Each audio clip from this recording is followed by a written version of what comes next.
কোরআনে আছে জাহান্নামে ফেলবার পরে আল্লাহর কাছে ভীষণ আযাবে আগুনে আল্লাহর কাছে তিনটা জিনিস চাইবে। জাহান্নামী বলবে, আল্লাহ এত কষ্ট না দিয়ে আমারে মৃত্যু দিয়ে দেন। আল্লাহর কসম, কোরআনে আল্লাহ বলেন, আল্লাহ বলবে, না রে বান্দা, লা ইউখদা আলাইহিম ফায়ামুতু, জাহান্নামে কোনো মৃত্যু নাই। নাফরমান জাহান্নামী তখন বলবে, আল্লাহ তাইলে আমারে একটু তাখফিফ, একটু আযাব হালকা করে দেন, আমারে মাসে একটা দিন কদ্দুর বিরতি দেন, 24 ঘন্টার মধ্যে আমারে 10টা মিনিট হইলেও কদ্দুর আলগাত রাখেন, আমি আর পারছি না মাওলা। আল্লাহ তাআলা বলেন, ওয়ালা ইউখাফফাফু মিন আযাবিহা, না রে নাফরমান, 1 সেকেন্ডের জন্য জাহান্নামের আযাব কমানো হবে না। 3 নাম্বার, নাফরমান বলবে, আল্লাহ তাইলে আমারে দুনিয়ায় একটু ফেরত যাইতে দেন, আমি নেক আমল করব এবার গেলে। আল্লাহ বলেন, যে দূর হায়াত দিলে নেক আমল করা যেত, ও দূর হায়াত দিয়েই তোমারে আনছি, আর ফিরবা কাল্লা, না না, দুনিয়ায় ফেরত যাওয়া যাবে না, তাইলে মরতেও পারবে না, আযাবও হালকা হবে না, দুনিয়াতেও ফেরত যাইতে পারবে না। তো কি করবে? ক্বাল ইখসাউ ফিহা, আল্লাহ বলেন, ইখসাউ ফিহা, তুমি নাফরমান জাহান্নামের মধ্যেই পড়ে থাকো, ওয়ালা তুকাল্লিমুন, আর কোনো কথা বলবি না, শুধুই আযাব ভোগ করতে থাকো। তাফসীরের মধ্যে আছে, তাফসীরে মাআরিফুল কোরআনে, আহা, আল্লাহ যখন কোন জাহান্নামীকে এটা বলে ফেলবে যে তুই আর কোনো কথা কবি না, আর কোনো কথা বলবি না, নাফরমান পড়ে থাক, আযাব ভোগ কর। তাফসীরে মাআরিফুল কোরআনে লিখছে, জাহান্নামী আর মানুষের মতো কোনো শব্দ আর করতে পারবে না, শুধুই ঘেউ ঘেউ করবে, কুকুরের মতো আর গাধার মতো। আমার বাপ, জিন্দেগির উপরে রহম করো। আমার মুরব্বী চাচারাও, আপনারাও জীবনের উপরে রহম করেন।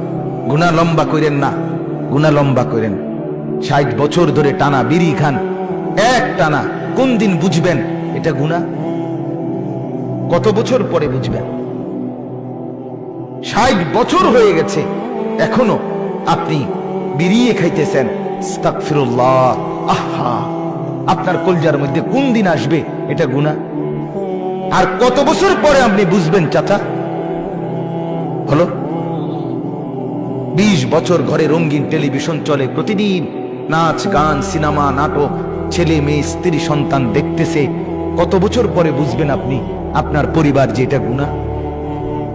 30 বছর ধরে টানা ব্যবসা, একই রকম মিথ্যা, ওজনে কম দেওয়া, এরপর অবৈধ উপার্জন, ধোঁকা, প্রতারণা, সুদ, কিস্তি, লোন, এগুলো দিয়েই ব্যবসা করছেন। কত বছর পরে বুঝবেন এটা গুনাহ? এক ইমানদার বাবা গুনাহকে এত লম্বা করে না। মুসলমানের ছেলে বাপ, কতদিন হয় ফজরের নামাজ পড়ো না? বলো তো ভাইয়া, আল্লাহকে সাক্ষী রেখে তোমার চোখ নিচের দিকে নামাইয়া বাপ, তুমি তোমারে বলো, তুমি তোমার বিবেককে বলো না বাপ, আজ কতদিন তুমি মুসলমানের বাচ্চা না? তোমার বাপ মুসলমান, তোমার মা মুসলমান, তোমারে তো মরলে মুসলমানের গোরস্থানে দাফন করবে। তোমার কানে জন্মের পরে আজান দিছিল, নর্তকীর নাচ না। তুমি কতদিন হয় ফজরের নামাজ পড়ো না? কত লক্ষ মুসলমান আছে যে জীবনে বলতেও পারে না যে ফজরের ওয়াক্ত হয় কখন। আছে না এমন ডাকাত? 1 2 তো কোন দিন সে মনে হবে তার? এক মহিলা কতদিন পরে বুঝবে 20 বছর বেপর্দা? কতদিন পরে বুঝবে ওই মা যে এটা গুনাহ? কতদিন? দয়া করে ভাবতে শেখেন। রমজানকে ইমানদারের রমজান বানান। ইমানদারের রমজান কি? ইমানদারের রমজান জিকির, তেলাওয়াত, দোয়া, কান্নাকাটি, আল্লাহর বন্দেগী। নাফরমানের রোজা কি? নাফরমানের রোজা শাড়ি, গহনা, অলংকার, জুতা, প্যান্ট, নতুন শাড়ি, নতুন কাপড়, নতুন গহনা, নতুন জুতা। এই হলো গাফেল, নাফরমান, জাহান্নামের রমজান। হ্যাঁ, সে মনে করে এটার মধ্যে নতুন জামা, নতুন প্যান্ট, কি করবো এটা দিয়ে? ঈদের দিন ফিনদু। ঈদের দিন ফিনলে কি তোমার মানুষে মাথা তালগি দিয়ে আসবো নাকি? তুমি একটা নতুন ফ্যানে ফিনছো আর কি, তা আর মানুষে ফিনছে না, তো তুমি আর নতুন ফ্যান ফিনটা কিরবা? মানুষে তোমার মাথা তালগি দিয়ে আনবে, এটার মধ্যে আলাদা বিশেষত্ব কি? কিছুই নাই, এটা ধোঁকা ছাড়া আর কিছু। কোরআন এবং সুন্নাহর মধ্যে কোথাও নাই এ কথা। রমজানের ঈদের জন্য নতুন জামা, নতুন শাড়ি, নতুন গহনা, নতুন জুতা, নতুন শার্ট, নতুন প্যান্ট, নতুন থ্রি পিস, এগুলো কিনবার কোনো প্রয়োজনীয়তা ইসলামের মধ্যে কোথাও নেই। ফরজও না, ওয়াজিবও না, সুন্নত না, নফলও না, মুস্তাহাবও না, কিচ্ছু না, ঘোড়ার ডিমও না। বিশ্বাস করেন বাবা, কিছুই নাই। পবিত্র কাপড় পরা সুন্নত, পরিচ্ছন্ন কাপড় পরা সুন্নত, আর সেটা শুক্রবারেও সুন্নত, সেটা কোরবানির ঈদেও সুন্নত। কথা বোঝেন নাই? আমি অনেক সময় বলি, এক ঈদ জায়গা কাপড় সফরের ঈদ, আরেক ঈদ গরু ছাগলের ঈদ। তোর ঈদ কোনটা? মুসলমান, তোর এই ঈদ কোনটা? বোঝেন নাই? কয় যে বছরে রোজার ঈদ মানে কি? কাপড় সফরের ঈদ। আর কোরবানির ঈদ মানে কি?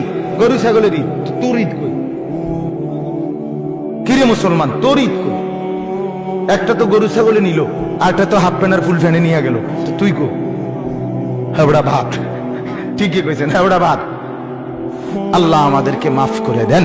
অতএব আমাদের কথা আমরা বাবা বললাম, দয়া করে আমরা প্রত্যেকেই শবে বরাত আগামীকাল তো কি করবেন? অনুষ্ঠান করবেন। কি করবেন? ইবাদত করবেন। 2 নাম্বার হলো মাহে রমজানে গুনাহ মুক্ত জীবন গড়বার ফিকির করবেন। 5 ওয়াক্ত নামাজের ফিকির করবেন। নিঃসিদ্ধান্ত নেন, একটা রমজান বছরে মাত্র একটা মাস আল্লাহর ইবাদতের জন্য জিন্দেগি কাটাবেন। আল্লাহ নবী সাল্লাল্লাহু আলাইহি সাল্লাম 2 মাস দোয়া করতেন রমজানের জন্য। বাবা 2 মাস ইমানদার ফিকির করে। ইমানদার ফিকির আমার শায়েখ আল্লামা মুফতি মুশতাকুর নবী সাহেব 6 মাস আগের থেকে বলা শুরু করছে, রমজান রমজান, এই উমরায় যাবে, উমরা আল্লাহর ঘরে যাবে, সেখান থেকে আসবে, আবার ইতিকাফে বসবে, মানে কথাবার্তা শুধু রমজান।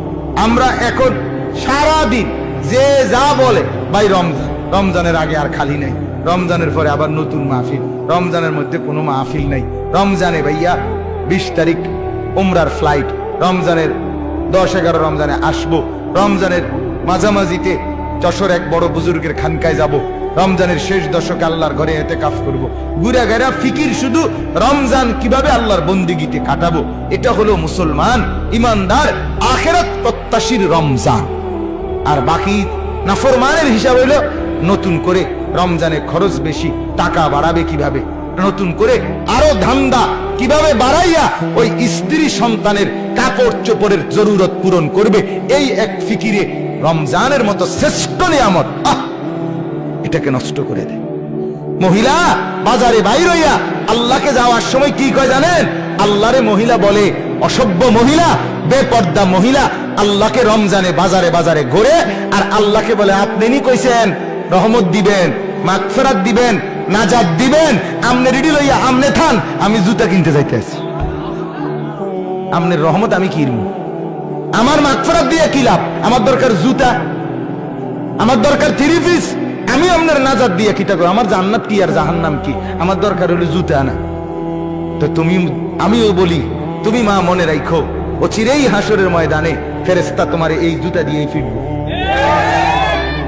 হ্যাঁ দোস্ত, ও চিরেই যে জুতার জন্য আল্লাহর রহমত আর মাগফিরাতকে বিসর্জন দিছো, সেই জুতা দিয়েই ফিরবে তুমি।